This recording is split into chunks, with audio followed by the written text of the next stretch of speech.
In a world where pop culture news runs at the speed of light, there's only one trusted name in news, and it's probably not us, but we're a close second or third. Okay, let's stop that before my throat goes bye-bye for tonight. Welcome, everyone, to a brand new episode of GNERD Corner's New Show. Hi there, everybody. I'm your host, JPOOL, and tonight I'm joined by my special guest host. Give it up for Jess Hurley. Hi, everybody. How's it going? And also, I'm joined by another guest host for tonight. Give it up for Circuit 42's Sandra Lee. Whoop, whoop, yeah. It's in the house. And now I'm choking. So if you hear coughing in the background, that's me just choking. Give them the Heimlich maneuver. Yeah, this is what happens when you're eating at the same time as you're trying to podcast. But at least it's pizza. Yeah, I was going to say, is it pizza? Yes. Because that's okay. It's pizza. Right on. It's a day-old Costco pizza, but I put it in the fridge. Oh, good. You don't want that pizza getting to the danger zone. Danger zone? No, we do not. All right. So, for tonight's show, we have 10 news stories for tonight that we're going to be talking about. Maybe if we have time, we'll add one more on, but I highly doubt that. But we're going to start off first with a really cool story, and I don't know if anybody has actually seen it yet. Actually, I posted it on my website, and it's all over the internet, but San Diego Comic-Con was this weekend. And no! Yeah!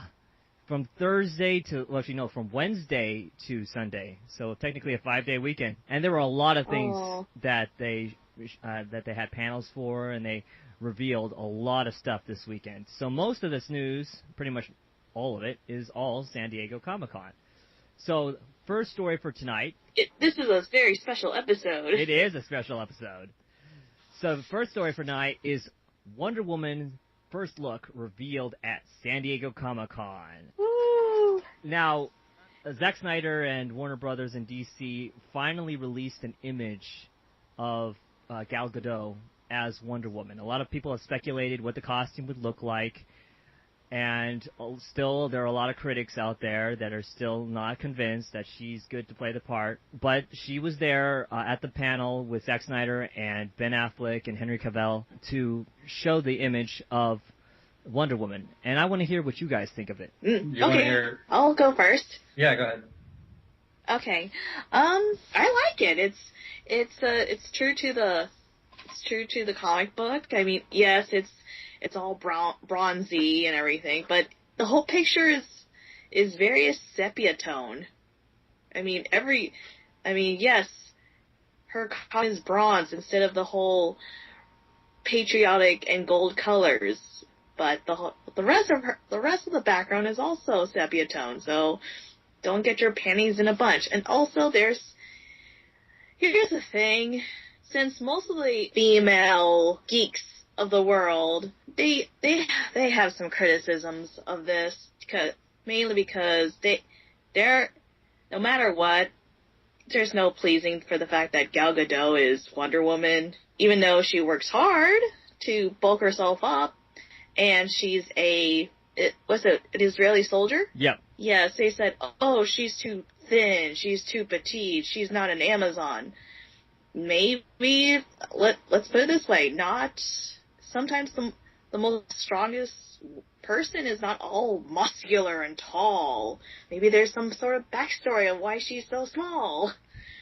But then again, I'm very optimistic about this, but I'm sorry to say this, but the Tumblr feminist still hates Gal Gadot because her other reasons, like she's anti-Palestinian and what have you, and they wanted someone else, but I want to see it to believe it. So far, I'm saying, so far so good. I don't know. What do you think? I kind of have the same opinion. I think here's the big problem with anything that you're going to do, especially when it comes to Wonder Woman. All of the complaining is the reason why we didn't have a Wonder Woman before. Because anything they would have done, if they would have put her in the traditional outfit or whatever, somebody would have whined about that, because then it would be, maybe they would have focused even more on Gal. And then the other thing too is the fact that, and I've always had a problem with this issue too, with the Wonder Woman thing. is if you're going to do an origin story, which it sounds like this is the direction they're going, is more of an origin to show kind of where she came from. So with that, I don't see very many Amazon movies where anyone is walking around looking like Wonder Woman. They've all got the outfit that she's wearing in this picture. They all pretty much look exactly like that, which to me, that's totally fine. She's not coming from America. She's coming from the Amazon. Yeah. From the Amazon. Exactly. So it's a completely different thing when you go in that direction. I actually thought it was pretty genius, and I'm in love with the outfit. I know people are comparing it to Xena or whatever, but to be honest with you, any outfit from that era for what they were shooting for was going to look somewhat like that. So it's to me, it's some people that are complaining about it are just being a little bit too nitpicky. I personally really like it. Yeah. And I've tried to explain to a lot of people that are still like, meh, or like, why doesn't she have the red, white, and blue? And I'm like, well, you know what? She's not American. In fact, the whole basis of their culture is very Grecian, is very Greek, Right. ancient Greek, and they still worship, the pagan gods. And so, let me interject, but the only reason why, let me tell you, people of the listeners, the reason why she puts on the red, white, and blue is because after she comes across with Steve Trevor, and yes, I'm using the pre-New 52 timeline, the Golden Age one, after Steve Trevor's landed on Themyscira and, fell in love with him and all that good stuff, she appointed herself as the ambassador of Themyscira to the Americans. Therefore, she has to represent, America, yeah. Yeah, and that's where red, white, and blue and stars come from. Right. And a lot of people don't know that because they don't really go back into her origin and really study it. So they just assume that it was always red, white, blue, and with, white stars. And no, that's not actually what the costume looked like before. Right. I agree with you guys. I'm absolutely in love with it. I thought it looked fine, and I don't have any problems with it at all. I do like the boots. The boots are badass. Yeah, and you know what? Brace yourselves, because even though I'm sort of a Tumblr feminist myself, there's going to be a lot of them trying to bring this whole, not only Wonder Woman, but the whole movie down a notch. Because, from my opinion, I think there's Marvel zombies. Yeah, exactly. All right, so on to our second story of the night, and this actually is pretty much on the same basis of Wonder Woman, because it's on Batman v Superman. It was the panel at San Diego Comic-Con who they finally introduced a clip from the film, more of a teaser trailer clip. Ooh. And it leaked online because I guess no one checks people for cell phones or cameras. And they should really do like they do in colleges, where you just confiscate. They put your cell phone in a bag. You get your ticket. It's like the coat check, but with cell phones. Exactly. Oh well, they showed a clip at San Diego, which went viral on the internet right afterwards, of Batman versus Superman, and this awesome scene where Batman is standing by the bat signal and he turns it on. I love the shape of it. It's thicker than a regular bat symbol that you usually see in more current Batman films. But as this light is shining out into the sky, you see Superman floating in front of the light with his eyes glowing red. And then the camera zooms right back to Batman, and his eyes are glowing white. And he has this thick armored suit on. And that just harkens back to Frank Miller's, The Dark Knight. And it looks awesome. And I'm really looking forward to this. What do you guys think? I'm going to pass on it because I didn't see it. Yeah, I actually did get a glimpse of the previous, but I will say I'm not... Okay, I'm a Batman fan, and I've been watching a lot of Batman. I've never seen his eyes, glow at night or anything like that, so that might be a new twist on things or something that happens in a comic that I haven't checked out or read or whatever. But to be honest with you, that preview, and it's just a short little clip, gave me goosebumps. I'm super excited about this. I'm I'm probably one of the hugest advocates of the first Man of Steel that I know of. I freaking loved that movie. Like I just thought it was outstanding, and I think that the direction they're going in with this whole series is really clever, really good, a little bit edgy. I think too edgy probably for some people's tastes and so that, but a lot of the comics are going that direction too. So I'm not really that bothered by it, and I actually really dug what I saw. Yeah. Well, I guess it's the same edginess as why, you got yourself your Man of Steel, quote unquote haters out there saying that, oh, this is not the Superman we want. It's like, hey, we're living in this very dark era where, we have to think realistically, especially when it comes to our superhero movies. Yeah. And then we also have to live in in the fantasy world. But what I like about what Zack Snyder and Christopher Nolan have done here, especially with the Man of Steel films, the Dark Knight films, is they put a very, even though we're in a world now of superheroes with powers, we're dealing with now a man who comes from another planet versus a human, which in here it looks like Batman might be wearing a bionic suit. So if that is true, that'll be really cool to see who takes it on, because it reminds me of when Iron Man suited up in his Hulkbuster to face off with the Hulk, which he'll actually do in this upcoming film, Avengers: Age of Ultron. I can't wait to see the Hulkbuster suit in action. Right. But yeah, I'm really excited about it, so I thought it was really good. Yeah. And I just saw the little clip, and I was like, oh yeah, we need to see more of that. It is one of the big things coming out of San Diego Comic-Con right now. Lots of people are talking about it. That small little teaser just made the audience lose it. So I'm really looking forward to this, and it's going against Captain America 3, so we'll see when it comes out. So that's Batman v Superman: Dawn of Justice. And yes, it's supposed to be a Superman sequel, but Batman wins. Of course, everyone loves Batman, but there's going to be a lot. There's going to be oh, why is Wonder Woman didn't get her own movie? Okay. Yeah. Well, there's going to be a lot of people being introduced in here. Everybody from The Flash to Green Lantern to Cyborg. Yeah, Cyborg. Nice. I hadn't even heard that. That's cool. That's really cool. Yeah.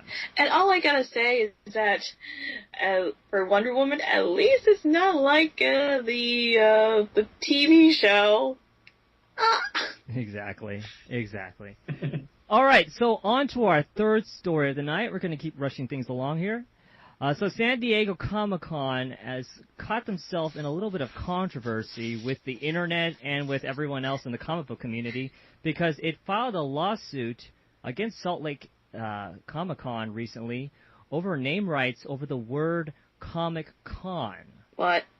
Yeah, so they're saying, San Diego is saying that they own the name rights to the word Comic-Con, and now Salt Lake Comic-Con is now saying, well, that's not true. In fact, there's a lot of people going out and saying that San Diego in 1995 tried to trademark Comic-Con and got rejected. But in 2007, they did get the rights to Comic-Con,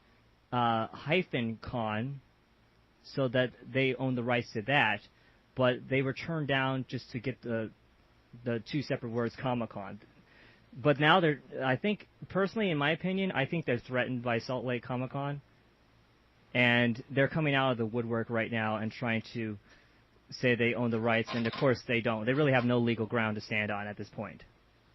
I want to get your thoughts on this. Yeah, I mean, I think there's a huge problem, and I think this is gonna. Here's the thing: I don't know if it's gonna cause a lot of backlash with the big companies like Marvel and DC. Will probably always do San Diego Comic-Con, but really they're kind of burning the bridges, I think, with a lot of regular guys, comic book creators, even comic book companies and things like that. I think just because of the PR part of it. You know what I mean? This is basically Salt Lake Comic-Con is big, but everybody knows that San Diego is the biggest, the big dog on the block, so to speak. So this is kind of one of those deals where you've got people almost rooting for the underdog, and when you're trying to copyright something that everybody's basically using, are they going to sue like the other 20-something Comic-Cons that are using the same thing? Yeah, exactly. Because if they're not planning on doing that, they might as well just put their tail between their legs and go home. Seriously, to me, it's offensive. The fact that they're even considering this, I think it's ridiculous, and I would be shocked if there's not at least some backlash on this. It really is kind of out of control. San Diego Comic-Con really, to be honest with you, is not in any sort of financial trouble to where they need to be threatening other Comic-Cons with their. I just don't get it. I know. Sandra, do you have anything to throw in? Okay. Here's the thing, San Diego Comic-Con. Seriously, what are you afraid of? I'm just telling out there, what are you afraid of? I mean, yes, Salt Lake is getting bigger, but as far as I know, you're the alpha dog. But I think really San Diego Comic-Con is threatened by the fact that Salt Lake is getting bigger and bigger, but that's because they have a better venue than San Diego Comic-Con, where they host the Olympics at one point in this city's life. Therefore, they can have a bigger venue that can appeal to everyone instead of, I don't know, a lottery for the lucky ones who can actually afford it. And also, I think it's really going to hurt them. I mean, yes, media outlets are going to flock to San Diego, but it's not going to be helpful for us regular folks who want thinking, thinking, okay, ooh, San Diego is actually pulling the stunt. No way. With the crowds, the lines, and now this. I'm sorry, everyone, but there are other options than San Diego. New York, Salt Lake, Phoenix, you name it. Exactly, and this is really free PR. I mean, Salt Lake Comic-Con right now is taking this with a grain of salt and saying, thank you for the free PR for our convention. We'll probably get even more people coming to our convention now. Right, people are going to fall in love with them because they're going to be like, okay, well, screw San Diego. It's a lot cheaper to go to Salt Lake right now. Exactly. You know what I mean? Why are you going to bother paying $300 a ticket, for the weekend or whatever, when you can go there for like half that? I don't know what Salt Lake costs, but I haven't heard any complaints about the pricing over there. That's for sure. No, and I heard that from a lot of friends that have gone there, it seems very both media and comic book friendly to both the vendors and to the guests and everything. They're expected this year around 120,000 people or over at that convention. And like I said before, I believe that San Diego is just feeling threatened that they're moving in on their own turf. I wouldn't be surprised if they're trying to even purchase Salt Lake, because I know they tried to purchase Phoenix, and Matt Solberg turned them down. Right, and the other thing too is I think. Right. I think this is one of those things where it's kind of like the first shot fired in what I can see being a really messy thing to where we start having Comic-Cons battling against each other for different things. But I really hope that the buck stops here and that San Diego drops this or they get just trounced in court, because this kind of thing can seem to have a spiraling effect. You know what I mean? To where you can have more Comic-Cons starting to try to get bigger, it's kind of too big for their britches and stuff like that. So I really hope that this isn't a precedent for other cons trying to do similar things, with, I don't know. It seems like the comic conventions scene is starting to become more and more competitive, but really it doesn't need to be that way. There's enough of us to go around. There's plenty of fans out there, and there's more and more fans every year. So I think I don't think they need to be against each other. Exactly. There's a lot of options out there, and I know a lot of people are planning on pulling out of San Diego Comic-Con for next year because they just don't feel that it's in their best interest or in their best interest in their pocketbook. I can name names, at least one I know is Mile High Comics. They're probably going to pull out of San Diego Comic-Con because it's not feasible right now for them financially. They lost a lot of money. And there are other arguments where they said they haven't updated themselves to the new times on how to do business. But they've been doing business with San Diego Comic-Con for many years. And for Mile High Comics to pull out, that's a huge, huge comic distributor to pull out. Right. They had 7 booths apparently, and they were saying that their loss is expected this year around $10,000. I can't see how anybody would want to go back losing $10,000. They were saying also they've been to Denver Comic-Con and made money. Oh yeah. So why would you go to a where you could be getting killed? You know, so I mean, I can see that. I know there's some issues with Mile High. I've read some of that, but I do think that you don't pull out of something that's making you a ton of money. So obviously there's a problem there. Exactly. All right, so on to our next story for tonight, and this is it came out of San Diego as well. It's a new Red Band trailer for Sin City: A Dame to Kill For. Now, this is based on Frank Miller's series Sin City, and it has 2 of the stories that he wrote and also 2 original stories for the film. Let's see, A Dame to Kill For, Just Another Saturday Night, The Long Bad Night, and The Fat Loss. Now, the new Red Band trailer, of course, is graphic because it's Red Band, and it does show quite a bit. So if you really don't want to be spoiled from the film, don't watch this trailer because it reveals a lot. And it also reveals that since the 8 years since the first Sin City movie, damn, Jessica Alba's abs look awesome. She has worked. But can she act? You know what? For the character she's playing, I don't think she's playing like a hard stripper. Like she's like lost somebody in her life that is really important to her. In the Fat Loss, this takes place after The Yellow Bastard, where Bruce Willis's character gets killed. So she's out for revenge. So I think she doesn't really need extreme emotion. She just needs to be pissed and ready for revenge. But she's worked with the director Robert Rodriguez before. Her last film was Machete Kills. Was it? Yeah, I think it was Machete Kills.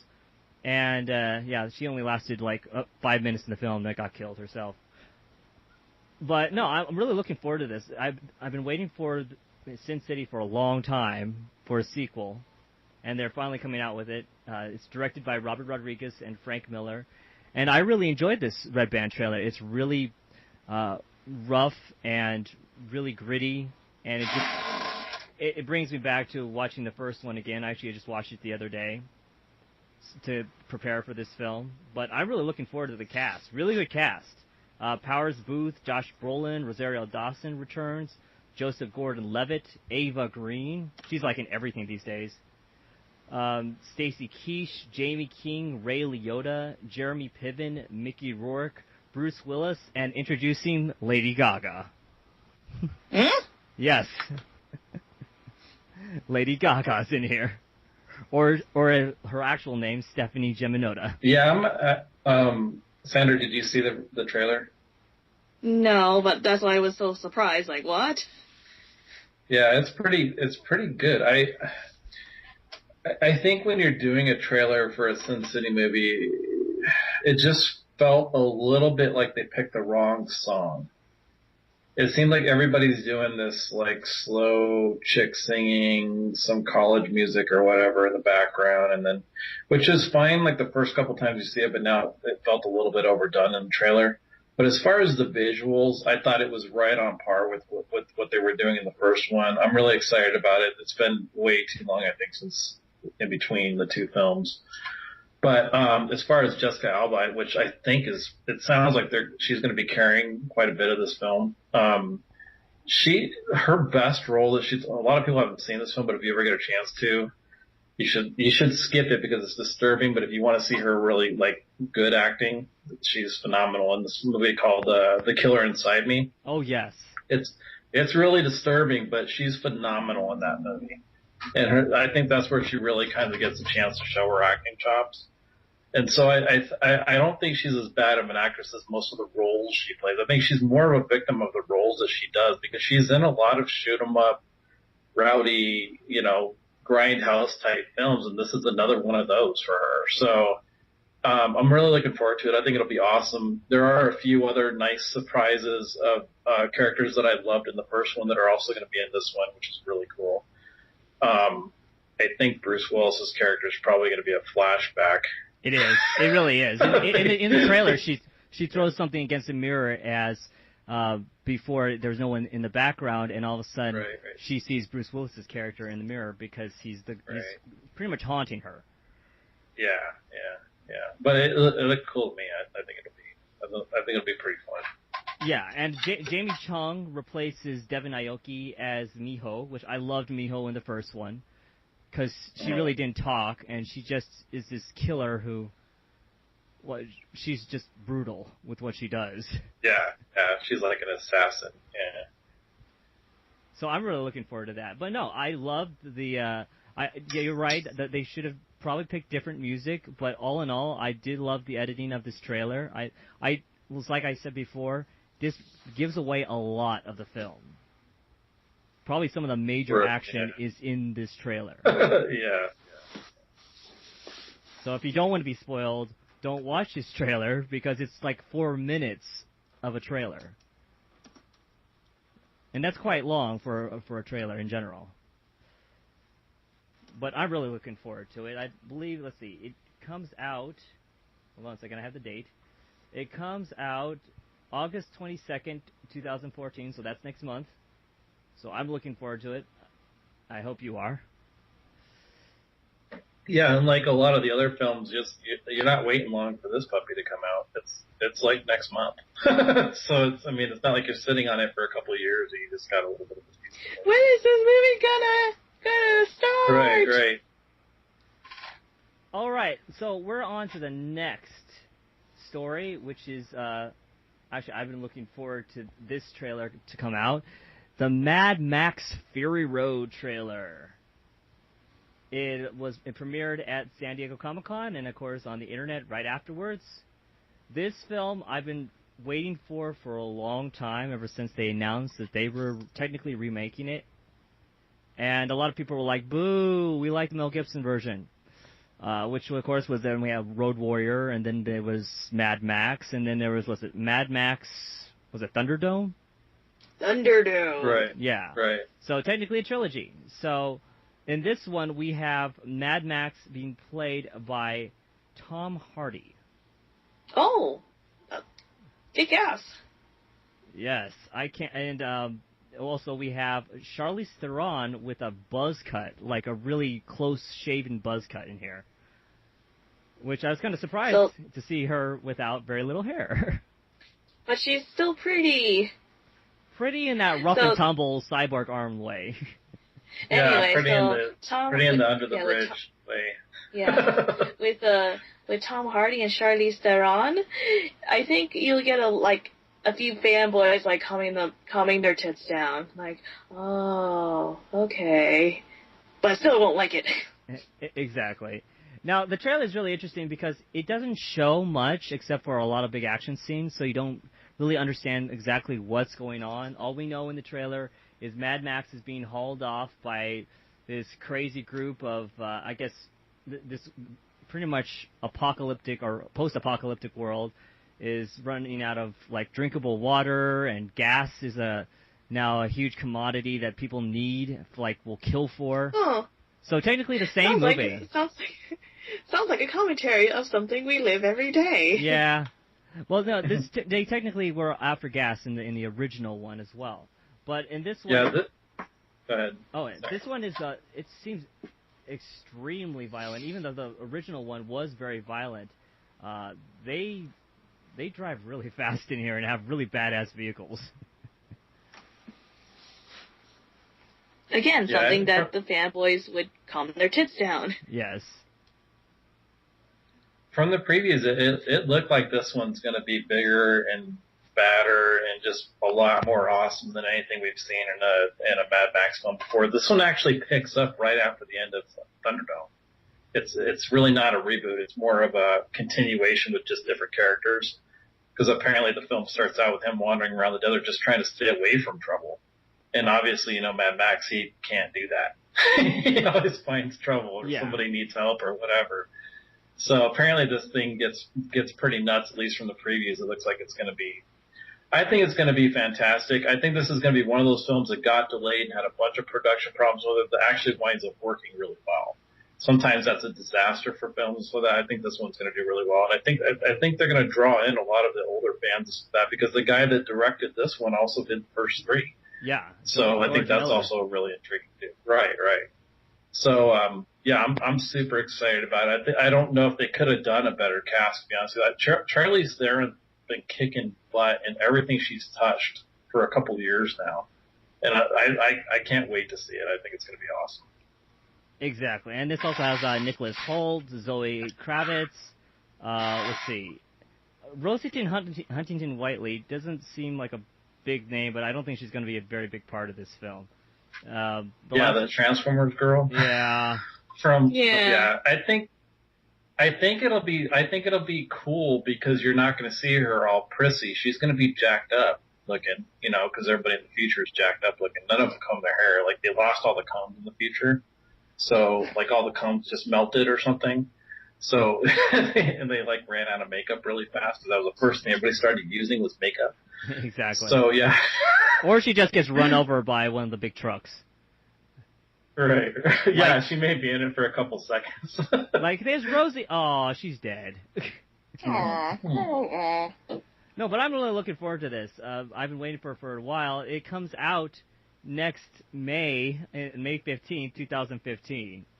So this is an early teaser trailer that they're releasing to get us all hyped up for it.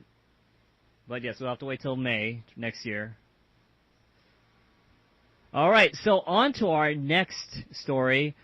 They released a poster for Avengers. It's more of like an art poster for the Avengers Age of Ultron. And they released it in small pieces, like over several days. Yeah, like a puzzle. Like a puzzle, yeah. And then finally they put all the pieces together, and it looks awesome. Like, it shows all the characters from the film that we get to see, including the new characters like Scarlet Witch, and, of course, Ultron, or Ultrons everywhere, and the Quicksilver, and we get to see floating, or actually hovering in the background above all the Ultrons, we get to see Vision, played by Paul Bettany, or Bettany. I say Bettany, it's Bettany. But I'm really looking forward to that. That is an awesome poster. That is a movie poster. Now, what do you guys think about it? I thought it looked really awesome. To be honest with you, I think I like some of the individual posters better than the whole thing put together. Like the one with Black Widow in it, and the one they originally showed with Scarlet Witch. I thought were like just awesome by themselves, but the whole poster is really good. To be honest with you, I didn't know that they were going to do the whole multiple Ultrons thing. I think that aspect of the film just makes me want to see it that much more. You know what I mean? I guess I just didn't put two and two together and think they were going to be able to, go that far with it. So if you're talking about trying to use a poster to get me to want to see it, I'm on board. What do you think, Sandra? It looks good, but it's a bit too busy, in my opinion. Yes, I'm going to get a lot of hate from it, but it's too busy. Because I guess I see what their point is, because the Ultrons are attacking and they're trying to defend themselves. It's there's 10 of them, and there's millions of Ultrons. But it looks good. Although I think each little individual ones look way better. It's the opposite of seeing the forest through the trees. Yeah, exactly. Yeah, I kind of felt the same way. Yeah, I really like the individual ones they put out. I would want that on my wall, just the individual ones. I would like that painted on my wall, just the whole scene. I do like how they have, they really have Vision as a mysterious character in the background. I can't wait for them to show close-ups of his character. Because Vision in the comic books, at least in the late 80s and early 90s, he was one of the most popular Avengers, even more popular than Captain America around that time. And he's a big part of the Avengers. So Yeah. And he's also I know it sounds kind of silly considering that Vision is a robot, but back in the 80s and 90s, he was part of this comic book super couple with the Scarlet Witch. Yep. They even have magical babies together. So I wonder if they're going to try to go down that little area, be like, yes, even though Vision is an android, relationship time with Elizabeth Olsen's character. It's love. It's going to happen. Yeah. It's really I interesting. would believe that kind of relationship than the crap these young adult novels are spewing out. Exactly. Now, Paul Bettany also does the voice of Jarvis, so I wonder if they're going to be able to really work that in to Vision's character, because we'll probably hear a similar voice coming out of Vision as the same as Jarvis, so that'll be interesting. Yeah, and I think in the series, wasn't Ultron kind of Jarvis to begin with, like a messed up Jarvis or something like that? I thought maybe I'm remembering that incorrectly. I thought Ultron was created to be sort of a guardian, and it was actually in the comic book he was by Hank Pym. By Ant-Man, wasn't he? Yeah, Ooh, Ant-Man. Okay. Yeah, which is not. It's not going to be involved. Are we going to cover Ant-Man? We are not going to cover Ant-Man tonight. I was going to, but because there were a lot of there were some dropouts, some surprising dropouts. Like Patrick Wilson dropped out of the movie.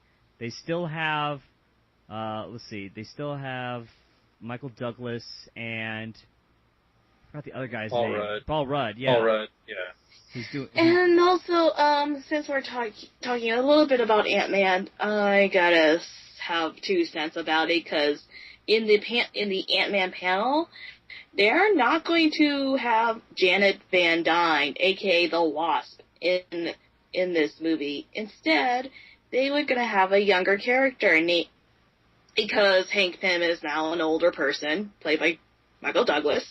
They're going to have a younger character with the name of Hope Van Dyne, the estranged daughter of Hank Pym, which it got me a little bit upset. It's like, come on, Marvel, you're the one who's you're the one who's making noise about your female Thors and your female solo films, but you can't cast an older actress to play one of the founders of the Avengers and the heart and soul of the Avengers.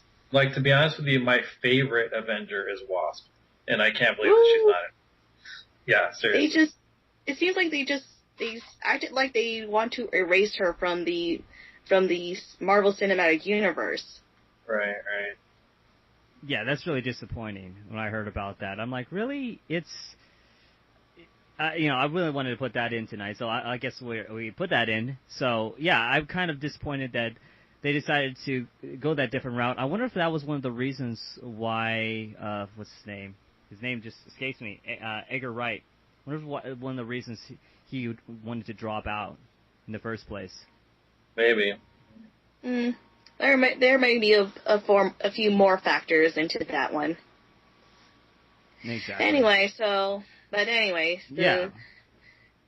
And anyways, nowadays we're having more Marvel zombies by the minute. So anything that Marvel dishes out, the zombies will feast on it.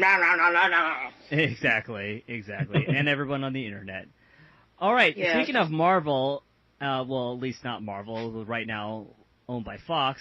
At number 7, Deadpool test footage was finally surfaced. Now, Rob Liefeld has been talking about this footage for years. And people have never seen the footage until now, or a lot of people haven't seen the footage till now. And both he and Ryan Reynolds have been bragging about this for quite some time. So now we finally get to see what this test footage looks like. It's all CG. So if you're wondering, why do the humans look weird? Well, because they're all CG characters. This is test footage. It has this test footage of Deadpool. It has the voice of Ryan Reynolds behind it. And personally, I really enjoyed that test footage. I thought it was awesome. I like it too. It was. Yeah, I liked it too. I liked it too. It was funny. It had the just right amount of humor and action and brutality, and everything you see in Deadpool comes out in there. Even when he's, speaking different languages like Spanish or.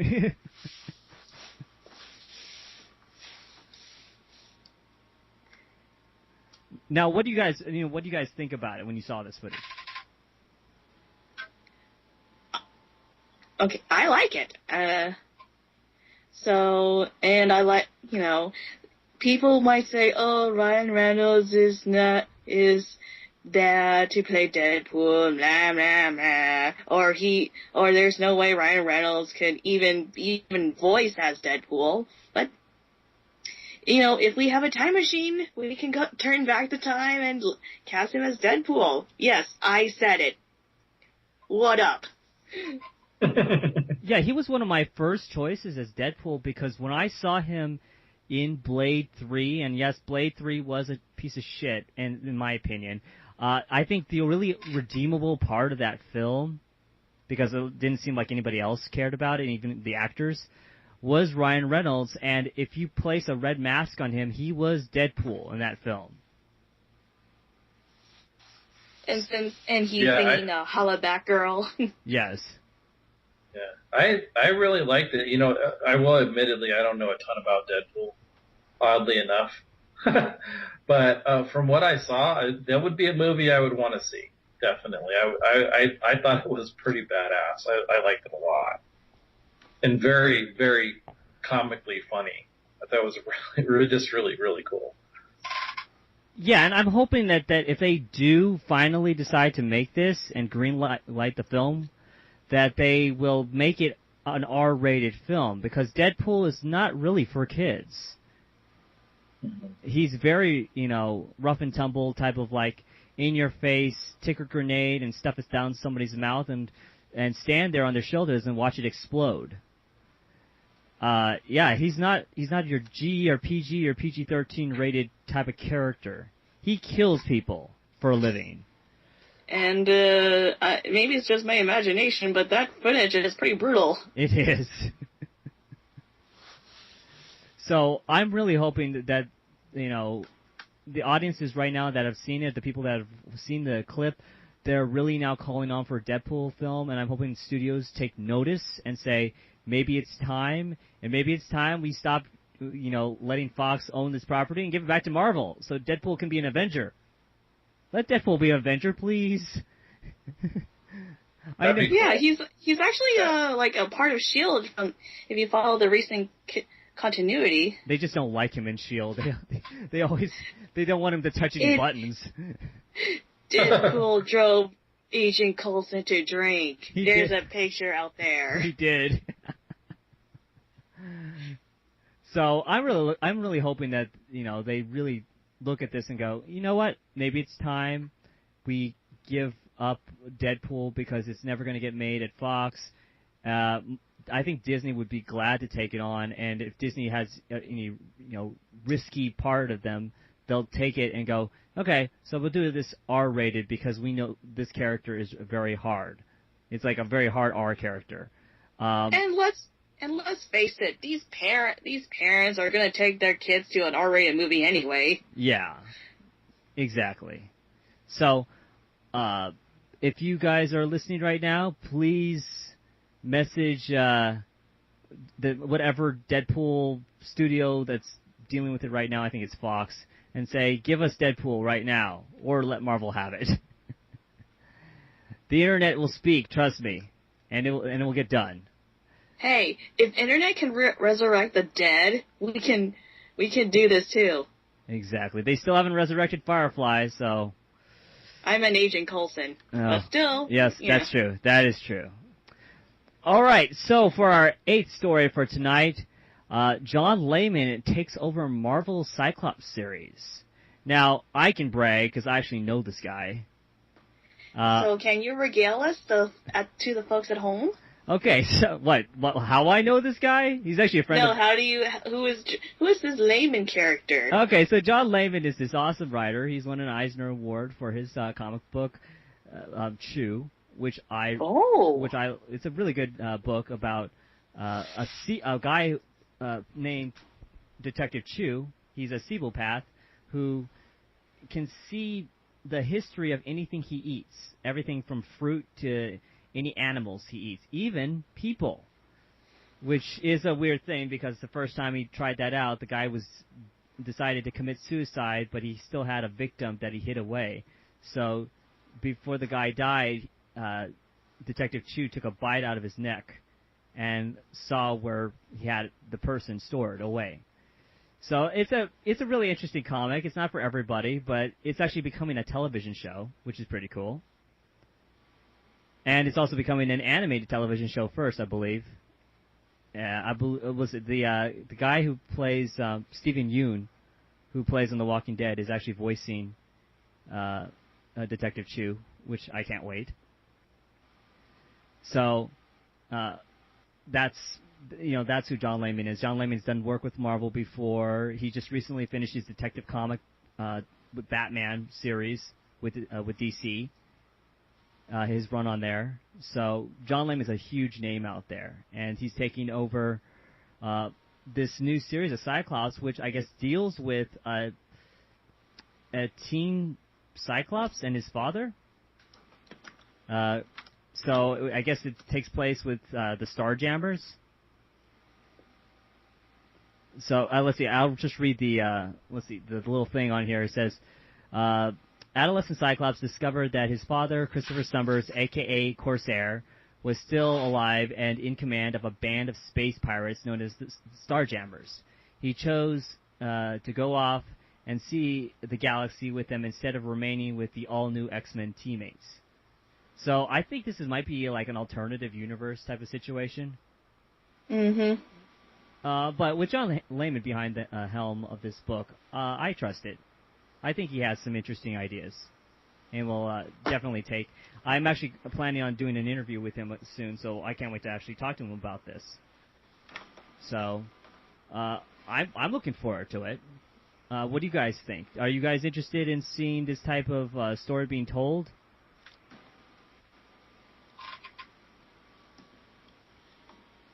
Go ahead, Sandra. Okay, so you? I don't know. I'm kind of curious. I can't wait to review the first issue. Yes, me. Review the first issue.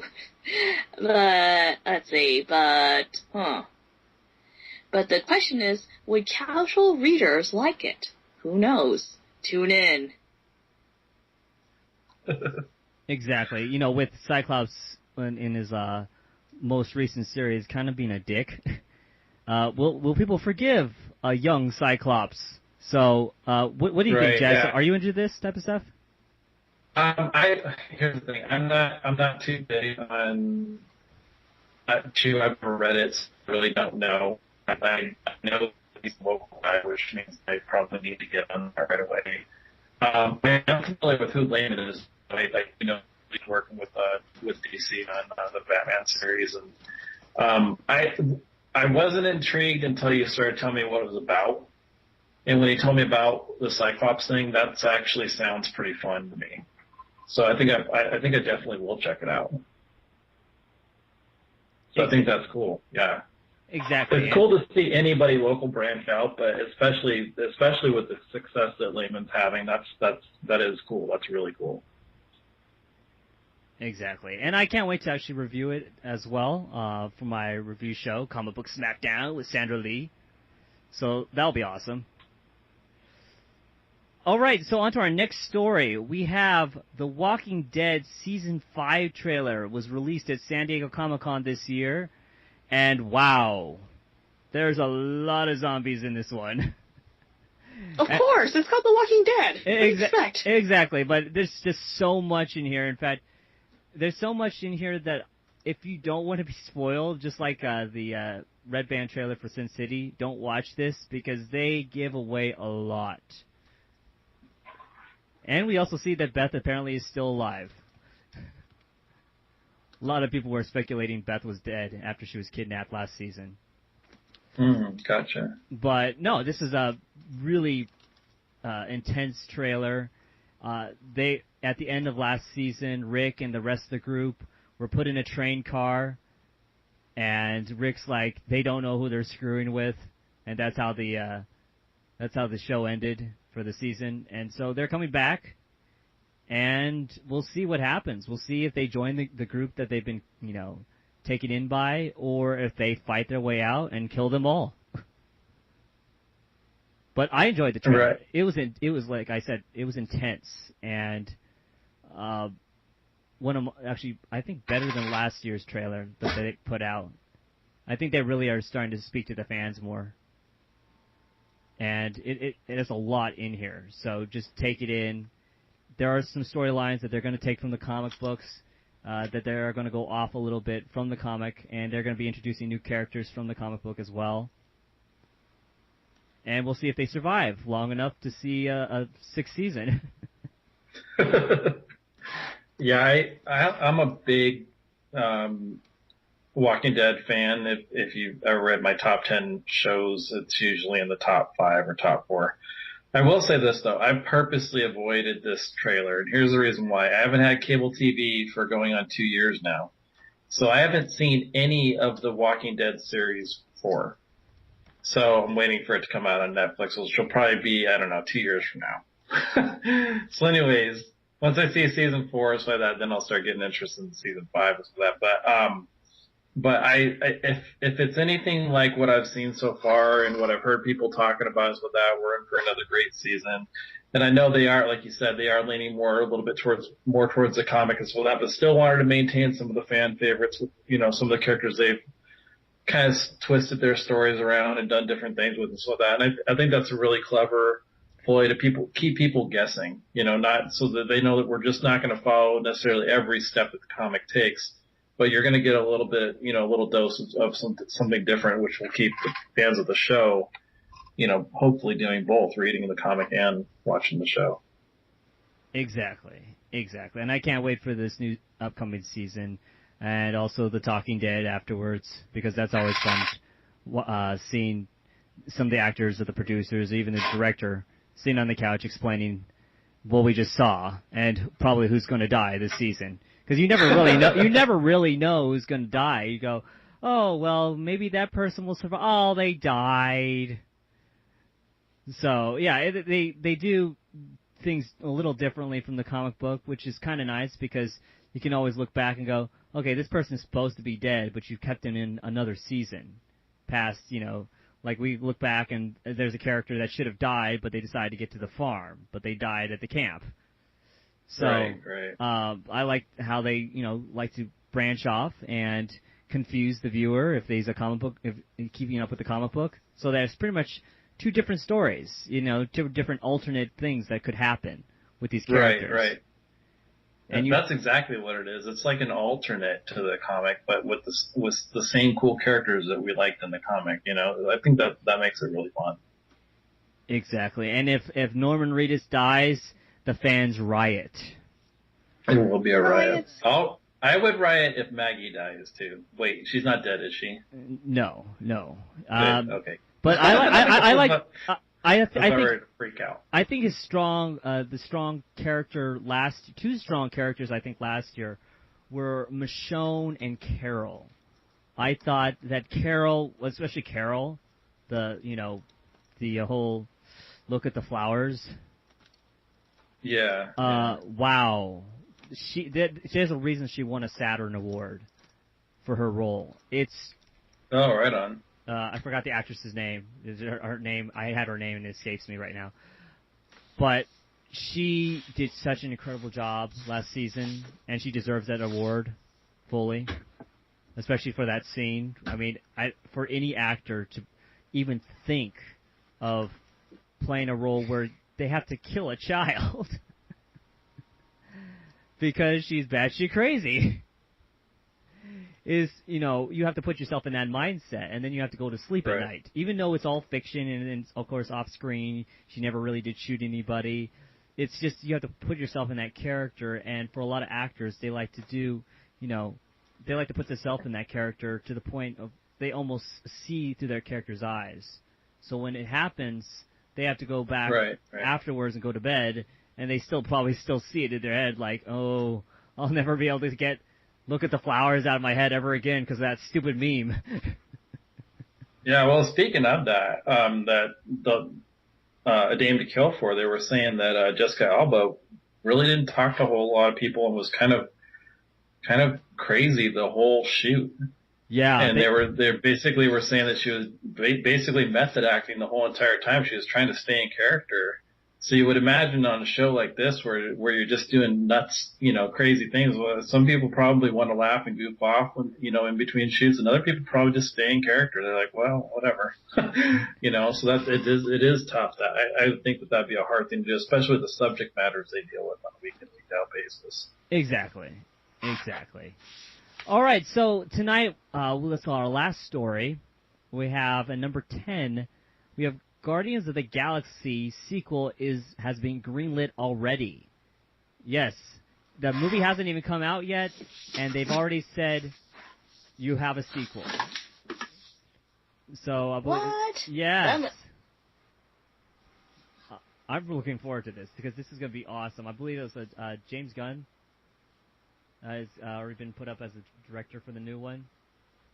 So look forward to the sequel being, I guess, written pretty soon because it's already been greenlit. They trust the hype, they trust the reviews, the early reviews already, and they're saying, yes, go ahead. You have a sequel, which will lead into at the end of this film. Apparently, it leads into Avengers 2 for the first film.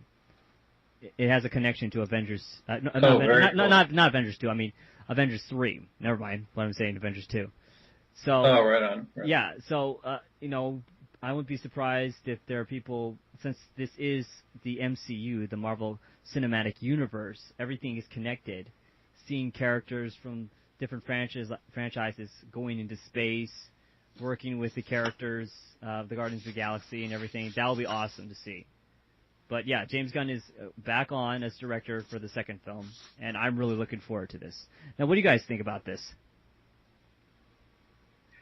I was surprised. Like, what? The movie hasn't been out yet. But it goes to show that maybe Marvel Studios is super duper confident about Guardians of the Galaxy.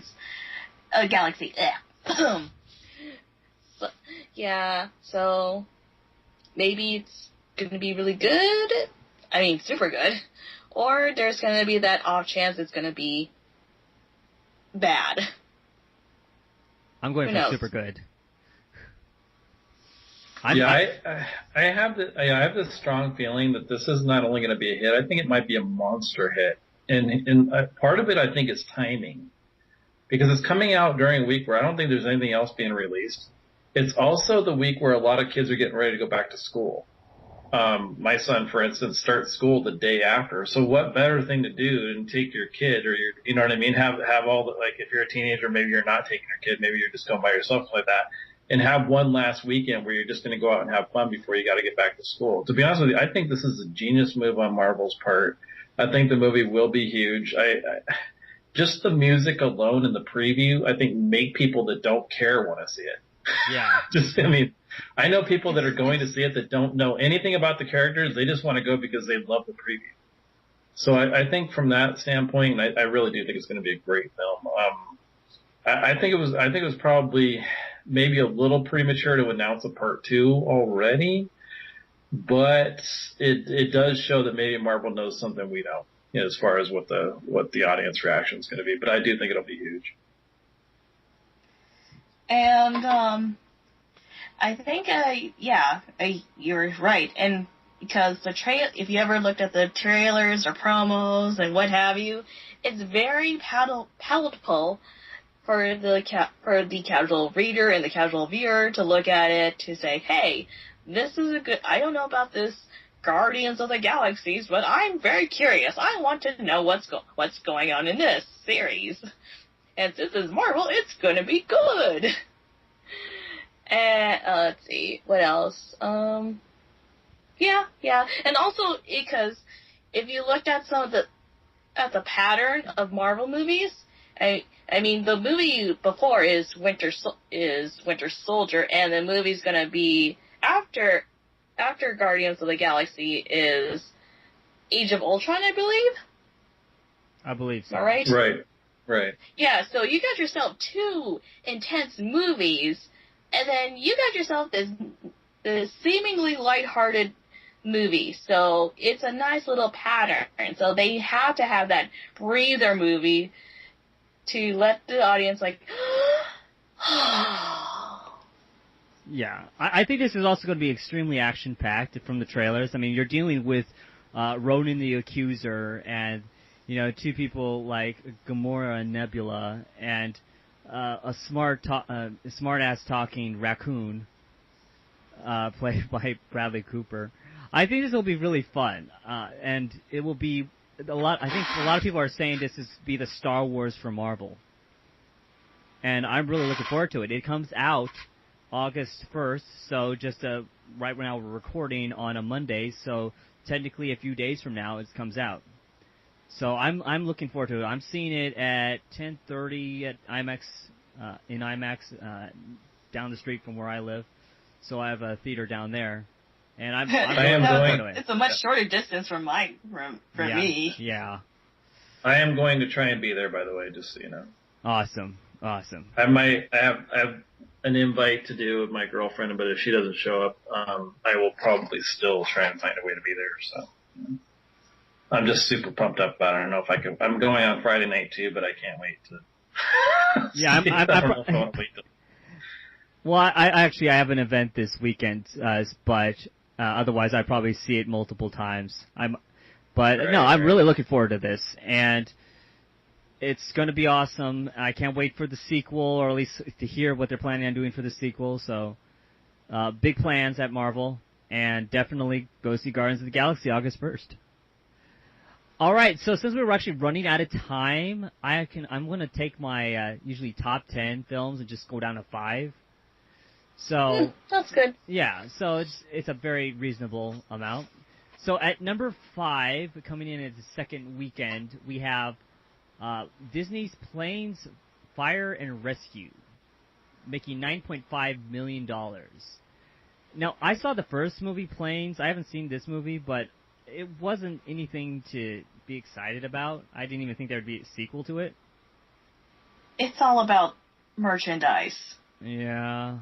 I didn't even like Cars 2, so... Again, merchandise. If you see a little kid with a bunch of little kids with Cars memorabilia, you know that they're going to have a sequel of some sort. Unfortunately. Yeah. I just looked at this trailer and I'm like, it doesn't look anything exciting. Like even the first movie was kind of blah, and I did see the first movie so I could actually judge it, and I didn't see anything really redeemable compared to the first Cars film. I thought the first Cars film was the pinnacle of what they were doing, and the second was kind of and Planes was worse than the second one, second Cars. So it takes place in the Cars universe, so you will see cars on the ground, and your heads will scratch. Yeah, like leaves. So Cars and Planes exist in the same universe, and they all have faces. That's scary. All right, so at number 4, we have the sequel to The Purge Anarchy by Universal, making $10.4 million in its second week. Now, I don't know if you guys seen the original movie, The Purge. Have you guys seen it? No, because I kind of expect the worst. Because if there is like a so-called holiday where anything you do for the next 12 hours is legal, I expect like every war atrocity known to man condensed within 12 hours. Exactly. I wouldn't want to be Humpty Dumpty. Do you know what they do to eggs like us in prison? It ain't over easy. it's like what Patton Oswalt would say. He's like, oh yeah, I'm going to have rape for dinner. Yeah, more than that, you could pretty much do anything. You can kill as many people as you want. And in this one, it looks like people are chosen, like a lottery, to be placed on the street. I don't exactly know what's going on here, but I didn't hear very good reviews from this film compared to the first one. And the first one actually had an interesting plot. The execution wasn't... It just didn't have good execution, and that comes from me, who has actually seen the first one. I thought. You're saying that the sequel has got inspired by a Shirley Jackson story. Perhaps. If you don't know, Shirley Jackson wrote this great short story called The Lottery, where if you're really unlucky, you'll get stoned to death. Oh dear. Yes. All right, so in the third film in the box office this week, we have Dawn of the Planet of the Apes by Fox Studios. Ooh. Yes, in its third week, making $16.7 million. I haven't seen this film yet. I've seen Rise of the Planet of the Apes. I'm actually really looking forward to seeing the Dawn of the Planet of the Apes soon. But I heard really good reviews from Dawn of the Planet of the Apes. And Andy Serkis... It's freaking fantastic. It is? Yeah, it's freaking fantastic. It's okay, let me put it this way. I watched the first one a couple nights before I went and saw this one. And the second one, and I'm not joking, ratchets up the stakes so much. And it's so emotionally more available to just the casual viewer and just anybody that is just, I don't know, it's just phenomenal. I freaking loved it. I thought it was great on every level, and Kerry Russell's freaking fantastic in it. That's all I gotta say. Do you feel more for Caesar in this film than you did in the first one? I loved it, yeah. And I to be honest with you, this one I felt was a lot more emotional too. Like there is a lot of fighting. I'm not gonna lie about that, but there's a lot of emotion on both sides of the ledger in this film. Like you kind of don't want them to even fight. You know, you're like, can you guys just get along? Like, it's almost like watching your family, like, go at it, you know, like over Monopoly or something. Wow. Imagine a really Christmas like it. Yeah. Right. Yeah, I thought it was a billion times. And don't get me wrong, when I did my top 10 for that year, Rise was number 7, I think, on my list or whatever. So I love that film too, and I own that one. But this one is even better, in my opinion. Nice. All right, so for our number 2 and number 1 films in the box office this week, in one corner we have Scarlett Johansson as Lucy. In the other corner we have Dwayne "The Rock" Johnson as Hercules. Who will come up on top? Or out on top. I can edit that. So, at number 2 this week by Paramount, we have Hercules being trampled. Hercules gets trampled. He's at number 2, making only $29.8 million in his first week. This film... I heard he got better. Yeah. I heard he got better. Exactly. Dwayne Johnson plays Hercules. This is actually, I believe, based on the comic book series Hercules, The Thracian Wars by Steve Moore. So this is more based on the comic book series than the actual mythos of Hercules. Mm-hmm. And for some people, this might be, especially comic book fans, they might not really go see this because of one director's name in here, and his name is Brett Ratner. Aww. Yeah, that I have a feeling a lot of people, even though The Rock was promoting it at San Diego Comic-Con this year, and he actually bought out 3 auditoriums for everybody in the that was in the panel with him. But to see the film, I think the name Brett Ratner just might rattle too close to the heart of X-Men fans. And comic book fans. See it? Did you see this, Jeremy? I have not seen it. I'm just wondering if that's one of the reasons why the movie Lucy, Lucy came out on top at number 1. I wonder if that's one of the reasons why it came down, I think it failed for a couple reasons. One, because it came out against, Scarlett Johansson, which I think is basically a huge box office draw now, no matter what she does. Mm-hmm. But the other thing, I think the other problem is the fact that it's really not. One, we had a Hercules movie earlier this year that sucked, so I think that probably soured some people's minds. And then the other thing too is this isn't really. I will just warning people. This isn't the Hercules that you think you're going to see. It's totally, completely different, and I thought it was a lot of fun and pretty damn good. But if you are big on Hercules and you saw the Disney release recently and you're thinking the 12 trials or whatever's with that,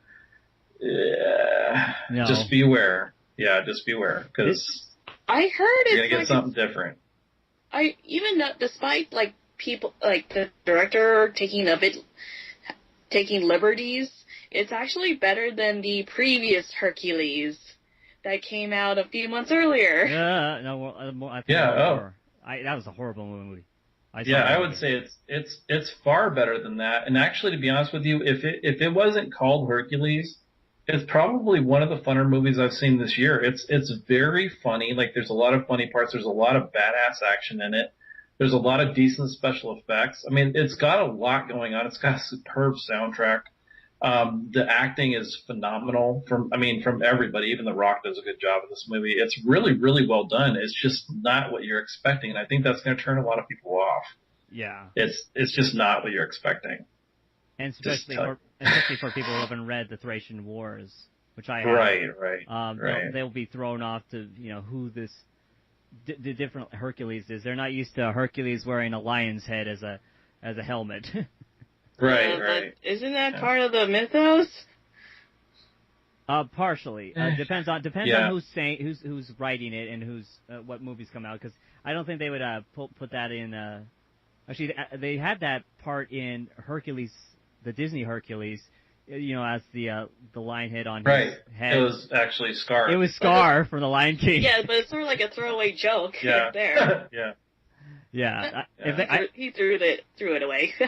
I don't think he could wear it through the whole film. Otherwise, kids might be scarred for life. Ha ha ha. And also, you got yourself the PETA crowd. I'm surprised they didn't do that in the first place for that one small scene.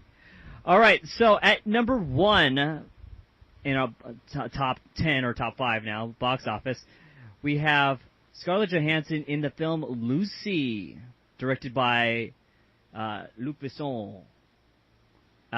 This made around $43.9 million in its first week, and it's by Universal.